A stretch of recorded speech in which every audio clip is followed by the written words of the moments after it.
Salut les players, on se retrouve pour une nouvelle vidéo. Le PSG qui fait le boulot, le PSG qui s'impose au Parc des Princes face à l'Olympique Lyonnais dans le choc de la 15e journée. On avait besoin de cette victoire et je pense qu'on l'a obtenue de très très belle manière. Alors, on dirait que tout roule pour vous cette semaine. Une semaine incroyable pour le Paris Saint-Germain qui s'impose en Ligue des Champions et qui s'impose en championnat après deux contre-performances en championnat. Là, c'est une semaine parfaite. J'ai l'impression que tout va bien pour le Paris Saint-Germain. Que tout va pour le mieux dans le meilleur des mondes. J'ai l'impression que ça y est, la saison de Paris est lancée. Voilà, j'ai pas envie de dire les termes, mais il faut se le dire. On va en parler de ce match parce qu'il y a quand même des choses à redire, même si je pense qu'on a fait une bonne presta dans l'ensemble. On a quand même des choses à redire, notamment sur certains joueurs, Kang-in Lee. Allez, on envoie le générique et c'est parti.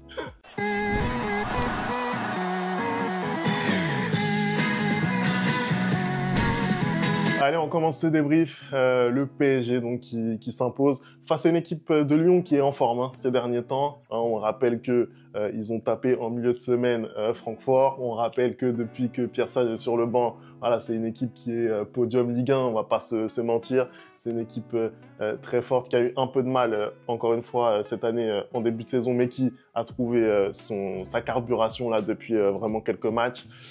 Donc on s'attendait à ce que ça soit un choc, entre les deux équipes. On a un PSG qui certes a gagné à Salzbourg, c'est un petit peu refait la santé, mais globalement reste en difficulté. Il y a eu cette contre-performance notamment face à Auxerre en championnat. Et en vrai, on prend le match du très très bon goût Andersen. Moi, je vais commencer à être déçu parce que à un moment donné, chaque fois que je m'attends à un choc en Ligue 1 pour Paris, je suis déçu. Parce que vraiment, contre Marseille, je me disais que enfin on a un Marseille qui va poser des problèmes au Paris Saint-Germain. Je précise que contre Marseille, tu étais le seul à le penser. C'est vrai. Ouais. Là, contre Lyon, pareil, on est quand même face à une équipe de Lyon qui n'a pas perdu depuis 5 matchs, qui était sur une très très bonne série avant ce rendez-vous face au Paris Saint-Germain. Et malgré tout, quand tu vois les 30 premières minutes du match, tu te dis mais c'est pas possible. Il y a une classe d'écart entre les deux équipes. Il y a un monde entre les deux équipes parce que la manière dont le Paris Saint-Germain rentre dans le match, pour le coup, c'est excellent. Tout de suite, on a déjà cette différence qui est faite par Désiré Doué sur le côté gauche, magnifique. Il met ce ballon en retrait pour Ousmane qui a juste à pousser dans les cages. Et après encore, il va chercher ce penalty, tu vois. Donc, 15 premières minutes, il y a déjà 2-0. Moi, je tiens à préciser quand même, je vais vous dire une vérité.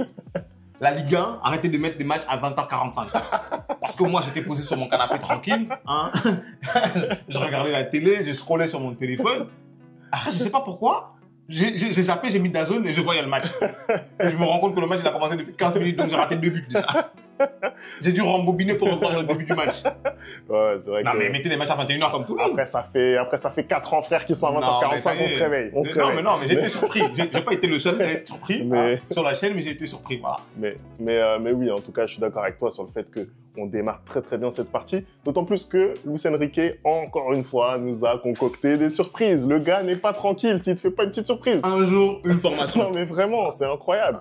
Bon, il reste plus ou moins fidèle à son système, mais c'est vrai que l'animation et le choix des hommes varient toujours un petit peu. Mais là, il y a quand même pas mal de changements. Et là, oui, là, il y a des changements. Honnêtement, même moi, je m'y attendais pas. À commencer par Marquinhos qui ne démarre pas cette partie. Marquinhos sur le banc, on se retrouve avec une charnière Pacho, Beraldo. Beraldo qui joue du coup en faux pied. Moi, j'ai un peu plus de mal quand on met 2 gauchers que 2 droitiers, parce que je trouve que les gauchers, globalement, ils sont moins adroits avec leur pied droit, même si c'est pas tout à fait le cas de Beraldo, mais qu'importe, moi, je suis pas très fan. Il y a eu aussi le choix de titulariser Désiré Doué à la place de Barcola. Ça aussi, énorme choix de la part de Luis Enrique. On sait que Barcola, et je m'en étais plaint d'ailleurs à Auxerre, Barcola, il débute quasiment tous les matchs depuis le début de saison. Et c'est vrai que là, pour ce choc, je pense qu'il paye un petit peu ses performances qu'on a vues depuis là, ces dernières semaines, quoi. Et puis, c'est un peu normal de mettre un peu plus de rotation. Moi, le premier qui aime beaucoup Bradley, c'est normal de faire souffler. On rappelle quand même qu'il est très très jeune aujourd'hui. Il y a comme toute cette responsabilité de porter l'attaque parisienne qui est arrivée sur ses épaules malgré lui, parce que les Ousmane n'ont pas forcément répondu présent, Randal Colomoni n'a pas forcément répondu présent, même un Kang-in Lee ou un Sensio. Donc finalement, il s'est retrouvé à porter l'attaque parisienne très jeune et très tôt. Donc il a peut-être aussi besoin de souffler pour retrouver son football. Moi, une autre surprise, c'est cette titularisation, déjà, c'est Dembélé qui revient dans l'équipe et qui est aligné en faux numéro 9. Hein, ça m'a aussi surpris. Et pour le coup, ça a bien marché en première mi-temps parce que tu vois que Dembélé, il a quand même cette vision du jeu qui lui permet d'être placé au bon endroit et de pouvoir mieux orienter le jeu. Mais sincèrement, je me demande si c'est pas son meilleur poste. Si c'est pas son meilleur poste, parce que j'ai pas souvenir d'un match où il était aligné faux numéro 9 et où il a été mauvais. Faux numéro 9, et où il a été mauvais. Bien sûr qu'il a déjà joué à ce poste-là, mais un match où il a été mauvais à ce poste. Sincèrement, je le trouve vraiment très intéressant à ce poste et je trouve qu'il fait des meilleures prestations que ses concurrents, que ce soit Kangin Lee quand il est à ce poste, que ce soit Asensio, etc. En fait. Ça peut être une alternative, surtout quand tu vois que là, quand pour le coup Désiré Doué qui a l'occasion d'enchaîner, hein, parce qu'il fait une très bonne rentrée en Ligue des Champions et là ce soir sa première mi-temps elle est juste fantastique. Je pense que pour moi clairement c'est l'homme du match, hein. Moi je sais pas ce que tu en penses. Une autre surprise que j'ai eue aussi, c'est que récemment il avait plutôt tendance à faire confiance à Fabian Ruiz au milieu de terrain et là ce soir il a décidé pareil de le reposer. Donc c'est un entraîneur qui fait énormément de changements. Après je pense que c'est un entraîneur qui est vraiment sur le collectif. Sa formation, c'est ça. Et il peut interchanger les jeunes. Moi, c'est quelque chose que personnellement, j'apprécie. Moi, je préfère que tu te reposes plutôt sur ton collectif.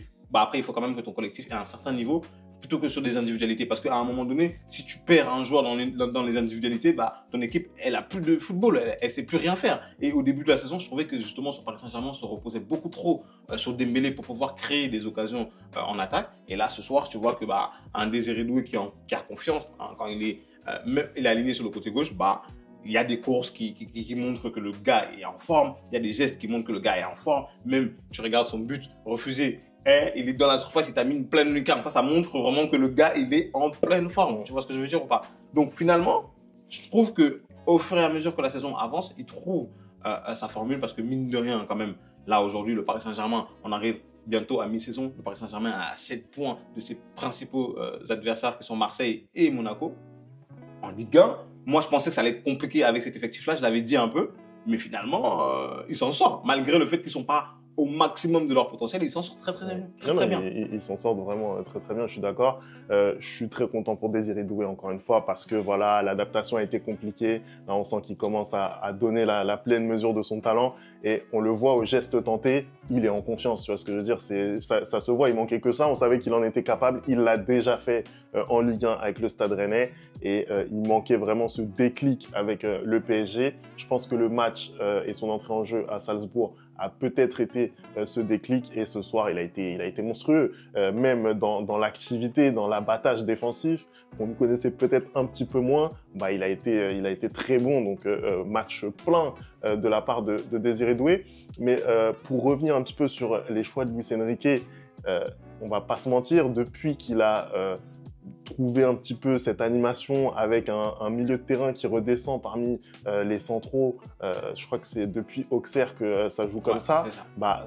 Ça génère beaucoup plus d'occasions, on va pas se mentir, puisque Nuno Mendes peut monter autant que Achraf Hakimi. Et j'ai l'impression qu'il y a eu un basculement en fait depuis ce match-là.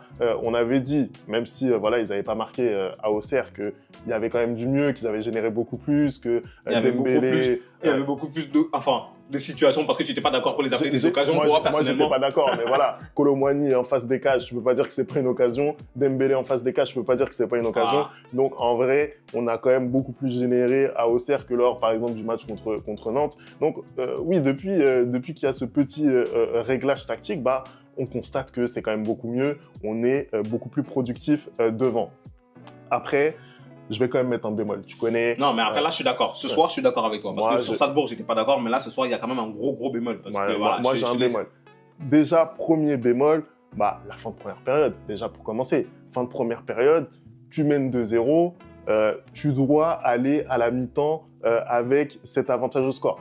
Tu as Monsieur Kangin Lee. Monsieur Kangin Lee. Oui, c'est ça que j'allais parler. Moi, je suis désolé. Tu peux rater un face-à-face. Tu vois ce que je veux dire? Tu peux rater un face-à-face. Mais frérot, joue-le face-à-face à un moment donné. Tu peux pas faire 4 contrôles avant de jouer face-à-face. C'est ça, parce que du coup, quand tu dis justement que tu pars à la mi-temps, tu mènes 2-0, tu avais potentiellement l'occasion de mener 3-0 sur ce bon ballon. Et j'ai pas compris pourquoi il a pris 40 ans à faire son contrôle. Parce que le joueur lyonnais, il revient. Je sais même pas c'est qui revient. Mais je suis désolé, déjà, soit tu tires directement, ou soit tu fais un contrôle où le ballon il te reste dans les jambes et tu tires direct. En fait, moi, ce qui me rend fou, c'est que ces joueurs-là, que ce soit Kangin Lee, que ce soit Fabian Ruiz, ces gars-là, on loue leur technique, en fait. on loue leur technique. Le gars ne sait pas faire un contrôle. Le gars te fait des crochets qui te servent à rien. T'as l'impression on est à la cité, mon gars. Faut arrêter, ça ne sert à rien. Il fait des crochets, il rentre, il fait la passe en retrait. Ça n'a aucun intérêt. Tu vois ce que je veux dire? Là, sur le match de ce soir et plus globalement là sur les dernières semaines, Kangin Lee, vraiment, je le trouve limité. Alors qu'il avait bien commencé sa saison, pourtant. Il a bien commencé. Il a marqué pas mal de buts. D'ailleurs, c'est toujours le deuxième meilleur buteur du club derrière Barcola. Mais à un moment donné, il faut être beaucoup plus adroit et surtout sur la percussion, j'ai pas l'impression que ce soit la bonne personne au bon endroit en fait. Kangin Lee, je pense dans le cœur du jeu parce que il a une bonne patte au niveau des passes, au niveau des contrôles, on le sent. D'ailleurs, il y a eu un contrôle orienté qui a été très intéressant. Là, il est plutôt bon, mais quand il s'agit en tout cas de provoquer, etc., d'enchaîner, pour moi, ça reste limité. Donc ça, première chose qui me gêne. Deuxième chose, on baisse d'intensité complètement. Là, tu sens, face à cette équipe de l'Olympique Lyonnais, il y a un déficit de leur côté, de mon point de vue, par rapport à l'aspect athlétique. C'est-à-dire qu'aujourd'hui, ils alignent Verretou, ils alignent Nemanja Matic, ils alignent Tolisso. Ouais. Les deux premiers, ils sont fatigués. Ouais. Tu vois ce que je veux dire? Là, normalement, tu dois les éteindre. Et d'ailleurs, ils n'ont quasiment pas touché le ballon. Même Tolisso, qui pour moi était celui qui a été un petit peu au-dessus. Première période, ça a été très compliqué. Ils n'ont pas vu le jour, tu vois ce que je veux dire? Donc, tu dois appuyer dessus, au moins pour conserver le ballon, pour ne pas être en danger, et aussi et surtout pour moi, pour aller faire mal, aller marquer ce troisième but. Et qu'est-ce qu'on voit dans le dernier quart d'heure? On voit quoi? Une équipe qui subit, en fait. Moi, je suis même pas d'accord quand tu dis le dernier quart d'heure, parce que, en fait, ce soir, il y a clairement un match dans la première mi-temps et un match dans la deuxième mi-temps. Il n'y a rien à voir.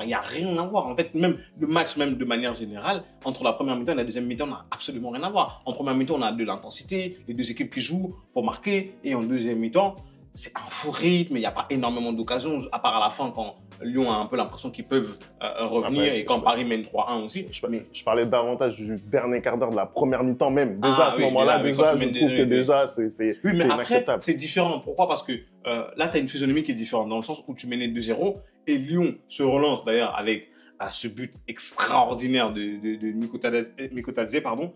Mais la passe de Ryan Cherki, waouh! Il en a fait quand même 3 ou 4 ce soir. Ouais, en plus, tu es vraiment masqué parce que même toi qui es devant ta télé, tu es surpris.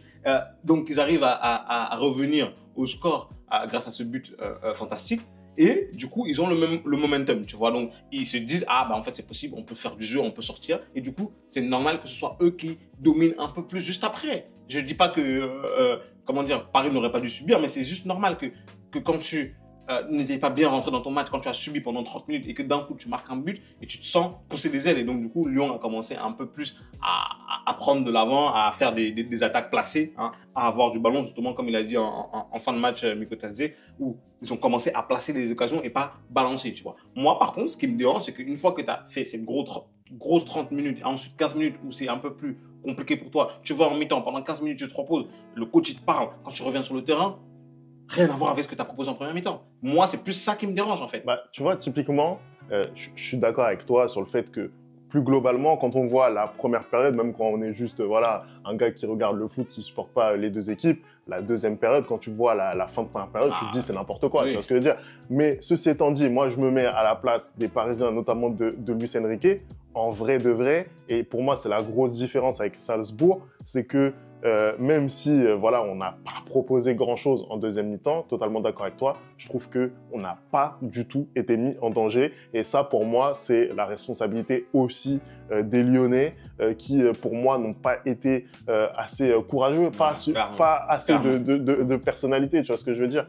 Et là, pour le coup, on a été dans une gestion où on n'a quasiment pas été mis en danger. Il y a peut-être la petite passe de Beraldo, ça peut être compliqué, mais pour le reste, on n'a pas été mis en danger. Et pour moi, c'est autant lié au PSG qui a su imprimer son rythme, un rythme plutôt lent, tu vois, qui sciait un peu à cette équipe, que aussi au manque de courage et d'initiative de l'Olympique. Ce qui est très bizarre d'ailleurs, parce que quand tu regardes leurs prestations dans les derniers matchs et même leur parcours pour l'instant en Coupe d'Europe, c'est une équipe qui joue, tu vois. Et j'ai l'impression que là, ce soir, ils ont été totalement à l'opposé de leurs idées. Je ne sais pas ce qui s'est passé dans les consignes de Pierre Sage à ses hommes, mais ils ne jouent pas comme ça depuis le début de la saison. Donc ce soir, après peut-être aussi que c'est l'équipe, c'est Paris qui arrive à faire déjouer l'adversaire, parce que quand tu joues contre Paris en championnat, tu peux être sûr à 400% que tu n'auras pas le ballon et que tu peux même être sûr que tu vas être dominé, que Paris va avoir le ballon pratiquement plus de 60% du temps. Donc, c'est peut-être aussi ça qui a dérangé les Lyonnais. Mais moi, j'ai trouvé, je te l'ai dit, en fait, j'ai trouvé que dans les sorties de balles,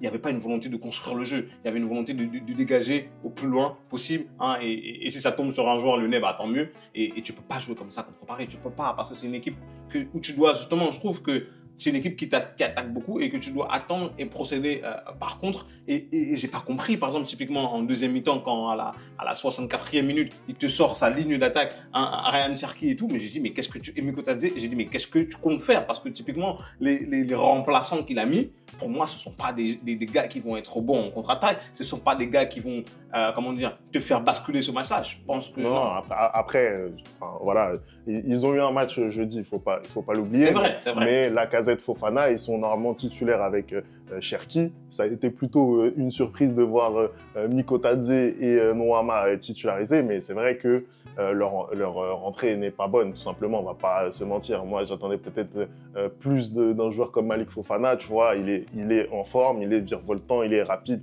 il doit apporter un peu plus que ça. Mais oui, le manque d'initiative globale m'a un peu déçu de cet Olympique lyonnais de Pierre Sage qui, vraiment, sur les dernières semaines, est très, très intéressant. On a vu d'ailleurs, justement, pour parler de Cherki et de Miko Tadze, un Cherki exceptionnel, vraiment, Cherki qui a complètement changé là en cette saison 2024-2025. Est-ce que c'est Thierry Henry qui a réussi à le changer? Est-ce que c'est Pierre Sage qui lui a parlé, qui l'a pris dans le vestiaire, qui lui a dit maintenant tu vas jouer sérieusement et tu vas jouer pour le collectif? Je sais pas, mais en tout cas c'est un joueur qui a totalement changé. Moi, puisque c'était une des pistes parisiennes au mercato d'été, j'étais pas spécialement pour qu'ils viennent dans mon club. Ah, maintenant tu veux. Hein. Non, je dis, reste dans ta zone, je veux dire, viens pas dans ma zone. Mais c'est vrai que là, effectivement, il est très, très intéressant. Je pense, en fait, je saurais pas où le mettre, mais bon, en tout cas, il est beaucoup. C'est des problèmes de riches. Voilà, c'est des problèmes de riches. Et puis, pour Miko Tadze, voilà, on sait que c'est quelqu'un qui, déjà, c'est un Lyonnais de naissance. Et puis, ce qu'il a fait en Ligue 1 avec Metz, etc., ça lui conférait un gros statut en arrivant à Lyon. Et c'est vrai que Pierre Sage, encore une fois, même s'il a une adaptation difficile, là, on voit techniquement, c'est quand même très, très fort. On le voit. On le voit, je pense que. Pour avoir la lucidité, je pense que Donnarumma le voit, hein. Pour avoir la lucidité comme ça, d'ajuster le gardien, alors que il y a 2-0, hein. Faut vraiment être sûr de sa technique et de son football, hein. Faut être sûr de son karaté, comme on dit. Voilà. Moi, j'ai été impressionné, personnellement. Anderson, je veux juste te questionner avant qu'on termine sur l'arbitrage, parce que il y a eu quand même. Merci, Femi. Non, j'ai pas voulu l'emmener là-bas. J'avais prévu de l'emmener, mais j'ai pas voulu l'emmener. Mais finalement, c'est lui qui m'emmène. Il y a eu 2-3 situations un petit peu litigieuses, notamment la première sur Noama, je crois, qui est pris par Désiré Doué. Penalty ou pas? Écoute, Femi, moi, je veux pas aller par quatre chemins. Faut se le dire. Comme dirait le chairman. Faut se le dire. Penalty. Non, penalty. Femi, aujourd'hui, tu ne peux pas ne pas siffler penalty là-dessus. Je ne comprends pas. La seule incertitude qu'il peut y avoir sur cette faute, parce que pour moi, c'est clairement une faute, c'est si elle est commise à l'intérieur de la surface ou à l'extérieur de la surface. Ouais. Et je pense que peut-être c'est ça qui fait que la VAR, au final, ne demande pas à l'arbitre de revoir la situation. Parce qu'eux-mêmes sont pas sûrs de savoir si c'est dans la surface ou en dehors de la surface. Mais pour moi, si c'est dans la surface, c'est un penalty clair, net, précis. Mais voilà. On est tous d'accord quasiment pour dire qu'il y a faute. Tu vois ce que je veux dire? On est d'accord pour dire qu'il y a faute. Mais pour moi, je pense que c'est, quand revoyant le ralenti encore, je me dis, c'est plus dehors que dedans. Et même si tu dois bien faire attention à ce que la faute ne continue pas, là, pour moi, à partir du moment où Noama pénètre la surface, il n'y a plus de charge. Donc, pour moi, c'est pas penalty, je suis désolé. Après, il y a eu une deuxième situation aussi. Il y a eu une deuxième situation. Là aussi, j'ai l'impression qu'il ne joue pas trop le ballon. Et là, pour le coup, c'est vraiment dans la surface. Et moi, je pense, personnellement, c'est mon jugement, ne me sautez pas dessus, les Parisiens, ne me sautez pas dessus. Moi, personnellement, je pense qu'il aurait pu. En fait, s'il avait sifflé penalty, ça ne m'aurait pas choqué. Voilà. Et il n'a pas sifflé penalty, ça ne me choque pas non plus. Voilà. En gros, c'est ça. Ouais, sur la deuxième situation, je suis assez d'accord. C'est pas choquant. Je pense que voilà, c'est un duel viril, mais correct, on va dire comme ça. Vous voyez comment ils sont les Parisiens, viril mais correct. En tout cas, nous, c'est une bonne opération. Ça nous permet de prendre 7 points d'avance en tête du classement sur Marseille et Monaco. on fait vraiment la bonne affaire dans cette 15e journée de championnat. Il va nous rester 2 matchs avant la trêve. Le prochain, c'est face à Monaco. C'est un match où là aussi, si on gagne, je pense que ouais, là tu plies quasiment le championnat parce que pour moi, Monaco c'est quand même le concurrent, le concurrent le plus sérieux, même si voilà Marseille. On va pas fâcher les Marseillais, hein, mais voilà, faut se le dire. Non, faut se dire la vérité. Il faut se dire la vérité. Ils ont joué contre Lille au Vélodrome ce week-end, ils se sont fait remplir. On va pas se mentir, ça finit un partout. Bon, je suis désolé. Comme ça, non, mais il faut le dire. Faut le dire. Allez, merci d'avoir regardé cette vidéo. On n'oublie pas les bonnes habitudes, @le replay foot. Et on se retrouve très très vite pour une nouvelle vidéo. Ciao.